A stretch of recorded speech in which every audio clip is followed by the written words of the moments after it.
Hello everyone, তোমরা সব কেমন আছো? আশা করি অনেক ভালো আছো। তো এটা আমার ছোট্ট একটা চ্যানেল, এটা একটা নতুন চ্যানেল। তো আমার এই চ্যানেলে যারা ভিডিওটা দেখছো তাদেরকে সবাইকে প্রথমেই বলি, ভিডিওটা স্কিপ করবে না। এটা একটা ইম্পর্টেন্ট ভিডিও। আর কিভাবে তোমরা শর্টকাটে 2 মিনিটের মধ্যে মাছটাকে রান্না করে নিতে পারো সেটাই আমি তোমাদের দেখাবো। তো চলো, আমি খুব ঝটপটে মাছটা ফ্রিজ থেকে বার করে নিয়েছিলাম। বার করে নিয়ে আমি এটা একটা পাত্রে রেখেছিলাম, দেখতেই পাচ্ছ। আর এখানে বরফ জমেছিল, বরফের মাছ যেহেতু, দিয়ে আমি বরফগুলোকে হাতে করে ভাঙছিলাম। যেহেতু গরমের টাইম, বরফগুলো হাতে নিতে বেশ ভালোই লাগছে। তো এটা আমি ফেলে দেবো, নোংরা এগুলো। তো ফেলে দিলাম। ফেলে দেওয়ার পরে দেখো, এবার আমি কি করব, মাছটাকে ফ্রাই করব। কিভাবে ফ্রাই করব সেইটা তোমাদের সাথে আমি শেয়ার করব। 2 মিনিটের মধ্যে তোমরা যারা খুবই ব্যস্ততার মধ্যে ঝটপট রান্না করতে চাও তারা এই ভিডিওটা একদম স্কিপ করো না। চলো, আমি ওই মাছগুলো যেগুলো বাকি ছিল ওইগুলোকে ফ্রিজে স্টোর করে রেখে দিই। দেখতে পাচ্ছ ফ্রিজে কী কী আছে। ফ্রিজে অনেক কিছু, শাকসবজি ইত্যাদি সব কিছুই আছে। সবার ফ্রিজেই থাকে নানা রকম এইসব। তো আমার ফ্রিজে মনে হয় একটু বেশিই আছে, সবজি প্রচুরই আছে, কারণ সবজি ভালো লাগে। সবাই জানে সবজি খেলে কী শরীরের জন্য উপকার। তো চলো, ফ্রিজে আমি রেখে দিলাম মাছটা। আর এখানে দেখো অনেক কিছু আছে ফ্রিজে। তো চলো, এবার আমি তোমাদের দেখাতে থাকি কীভাবে মাছটা 2 মিনিটের মধ্যে ফ্রাই করবো। এখানে একটা লাভ লকেট আছে, ওকে ঘুরিয়ে দিলাম। চলো, এবার মাছের মধ্যে আমি জল দিয়ে নিলাম। জল দিয়ে মাছটাকে ভালো করে ধুয়ে নেবো।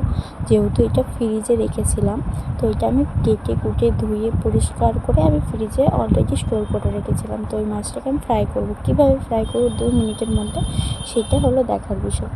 তো যারা ব্যস্ত লাইফ তারা কিন্তু একদম স্কিপ করবে না। 2 মিনিটের মধ্যে মাছটা এত সুন্দরভাবে ফ্রাই হবে বলার মতো না। চলো, তোমাদের দেখাতে থাকি। মাছটা আমি জল দিয়ে প্রথমে ধুয়ে নিচ্ছি, ভালো করেই দেখতে পাচ্ছ।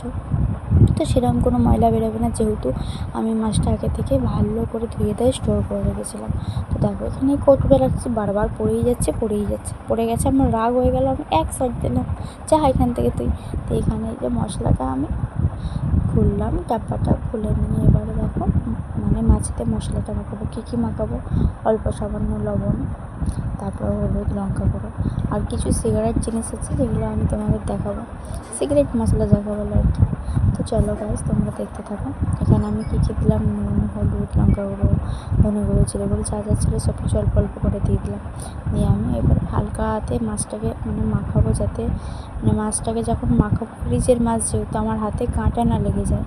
লেগে গেলে তখন আর এক সমস্যায় পড়বো। তার জন্য আমি মাছটাকে হালকা হাতে আলতো করে, নরম এমনিতেই মাছটা ফ্রিজে যেহেতু ছিল, তো জলটা ঝরে গেছে মাছটার, আর এখন জল বেরোচ্ছে না। জানো তো, ফ্রিজে মাছ রাখলে অনেকটা শক্ত ইটের মতো হয়ে যায়, এখন একটু নরম হয়ে গেছে। তো এই জন্য আমি কী করলাম, মশলাটা মাখিয়ে নিলাম। মশলাটা মাখিয়ে আমি কিছুক্ষণ রেখেছিলাম। তো তোমরা ভিডিওটা পুরোটা দেখতে থাকো, একটু স্কিপ করবে না। আর তোমরা যারা আমার এই ভিডিওটা দেখছো তারা একটা লাইক আর একটা কমেন্ট আর ফলো করে নিও, আর শেয়ার করে দিও তোমাদের আশেপাশে যারা আছে, যারা ব্যস্ত লাইফে এরকম কিছু কাজ বাজ করতে পারছে না, খাবার অর্ডার করে খায়, তাদের জন্য খুব ইজি।